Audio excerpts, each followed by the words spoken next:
Paul Laurence Dunbar was a prodigy. I love to call Paul your favorite poet's favorite poet. He is our local and national hero. He's just a figure that I think we don't talk about enough.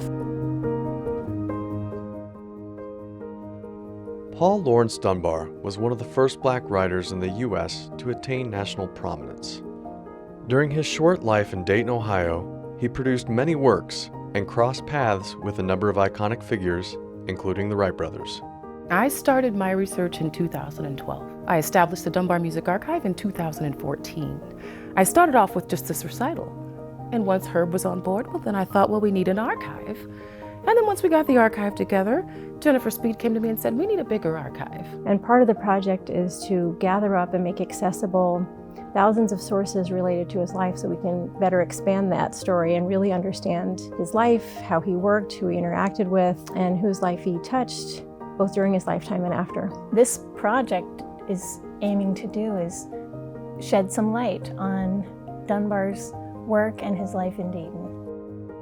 My goal has always been to increase the consumption and appreciation of Dunbar's work. In 2018, a one-year, $35,000 planning grant was awarded by the National Endowment for the Humanities. I am so honored that the University of Dayton has been a fierce supporter of this historic grant. We're grateful to the university first for supporting different facets of it that are impossible to calculate. That is the initial stage. Jennifer and Minita and me, we worked together on a proposal to submit to the NIH grant. And it sought to bring together humanities scholarship, interdisciplinary education, and that seemed to be the perfect opportunity to explore the projects.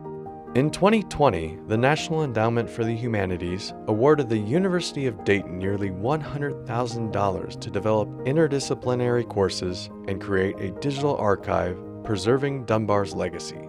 Now we have this really wonderfully functioning e-commons resource, which is getting a big upgrade thanks to the Mellon Foundation. The $150,000 Mellon Foundation grant awarded in 2020 provides funding for building the digital Dunbar Library and Archive, which will make hundreds of Dunbar-related documents artifacts freely available online. It can support us to hire more students to make Dunbar's work become digital. It gave major support for our technical consultants at St. Louis University. We would not have been able to do this work without them. We couldn't do this without the support of these charitable foundations.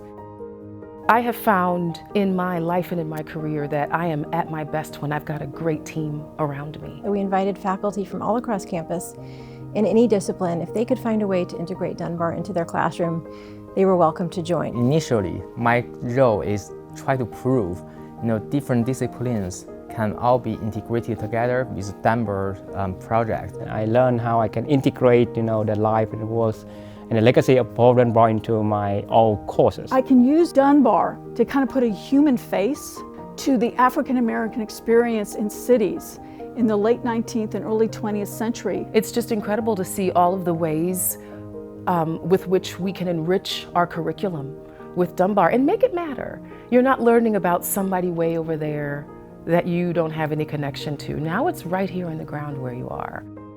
The grant provided us the funding to hire a team of brilliant students, and they are working to build out this archive. And I think what's so exciting for students to be involved is they are at the forefront of historical scholarship. They're making resources available. They are learning how to do some coding. They are learning how to do some archival work. They're having to do some historical detective work. So for me, I got to read so many different things that weren't just his poems, so many things that were personal that he probably thought no one would ever read again. And I just got really engulfed in his story and the fact that he grew up somewhere I grew up. And also just exploring this different figure, which I really had no clue I was going to kind of jump into, but it's been really, really neat. These students are exposed to Dunbar's humanity, his fantastic influence, and his really significant flaws. They are learning important skills, the skills that are associated with what we know as the digital humanities. And the students who have worked on the project from all different disciplines have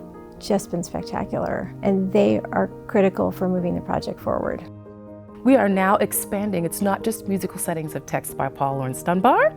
It is now the Dunbar Library and Archive. So for me, this has been an experience where my knowledge, I think, gets preserved. We are really excited to see how members of the public use it, how scholars use it, how teachers use it, how community members use it. I am proud of the University of Dayton that we recognize the genius of his work and also the value to our region. I hope that the University of Dayton becomes recognized as a center for Dunbar scholarship. It's been really cool for me to get involved in undergrad research and get to work with other faculty and other students. This is like the most perfect example of how to reach community. I do think his work is really valuable to us. It's a part of the posterity of saving a language, and we are giving those people an opportunity to just sort of access